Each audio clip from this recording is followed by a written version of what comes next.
continuamos con nuestro tema del discipulado de reino y estamos entrando en la revelación de lo que es el reino de Dios.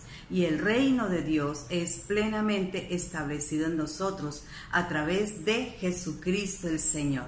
Pero desde la fundación del mundo, y aún cuando dice Efesios que antes de la creación del mundo el Señor nos ha adoptado sus hijos, es porque el diseño perfecto de Dios fue crear un hombre constituido por espíritu, alma y cuerpo. Entonces, para hablar de nuevo nacimiento se hace necesario conocer qué es el espíritu del hombre y mirar a la luz de la Escritura que el espíritu del hombre es impartido por Dios, es entregado por Dios, porque dice la Escritura que Dios formó al hombre y sopló en él aliento de vida, y desde ese instante el hombre se hizo un ser viviente. Entonces el espíritu es el soplo, el aliento del Todopoderoso en nosotros. Por eso el espíritu del hombre es el asiento de la presencia de Dios.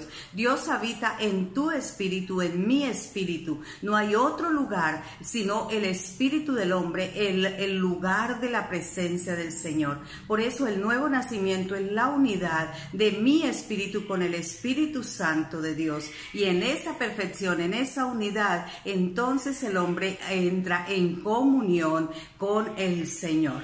Pero vamos a ver tres elementos importantes del espíritu. Y dice que el espíritu tiene tres funciones o asignaciones o partes. Algunas personas le llaman así. Y es la comunión, la conciencia, la comunión y la intuición. Y en ese orden vamos a decir lo siguiente. La conciencia es la parte que está más unida al alma. Y luego viene la comunión y luego viene la intuición. Esos tres elementos o esas tres funciones del espíritu del hombre es muy importante. Y vamos a mirar cómo la conciencia es la parte del espíritu del hombre que todavía está despierta. Todavía el hombre puede decir esto lo hice bien, lo hice mal, porque la conciencia tiene registrado el código de Dios, el código moral de Dios. En la conciencia está el conocimiento de lo que es Dios en nosotros. Y por esa conciencia nosotros podemos discernir el bien y el mal.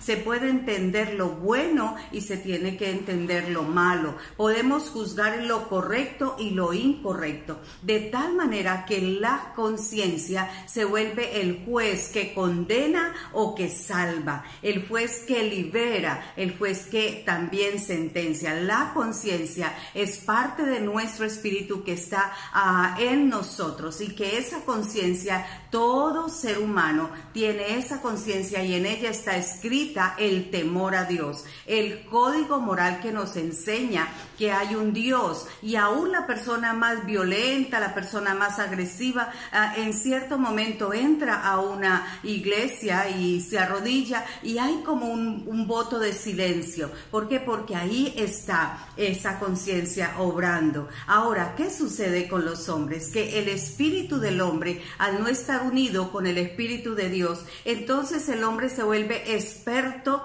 en acallar la conciencia, en justificarla, en mandarle mensajes o argumentos que le dicen, no, tranquilo, todo está bien. Tú hiciste esto, claro, lo hiciste porque te forzaron, porque fue parte de tu niñez, y comenzamos a traer una serie de argumentos que nos justifique el acto realizado. De ahí que la conciencia se tiene que activar. ¿Cómo se activa la conciencia? Entre más hay unidad del espíritu del hombre con el espíritu de Dios, el código moral de Dios se activa en nosotros y nos enseña a ver perfectamente lo que está correcto y lo que no está correcto. El Señor dice que nadie conoce más al hombre sino el espíritu del hombre que está en él, así como el que conoce a Dios es el Espíritu Santo de Dios. Y dice que el Espíritu Santo de Dios entonces revela al espíritu del hombre los secretos de Dios, esa revelación que trae, ese conocimiento que trae, es porque el Espíritu de Dios lo trae a nuestro espíritu. Y el hombre es conocido por la conciencia, por el espíritu que está en él. Entonces yo puedo tener un semblante muy grato, yo puedo tener una sonrisa muy amable, yo puedo presentarme como una persona muy dulce, pero solamente mi espíritu conoce quién soy yo, y solamente el espíritu del hombre puede darle al hombre el conocimiento, la alerta en el momento preciso de qué debe de hacer, qué no debe de hacer.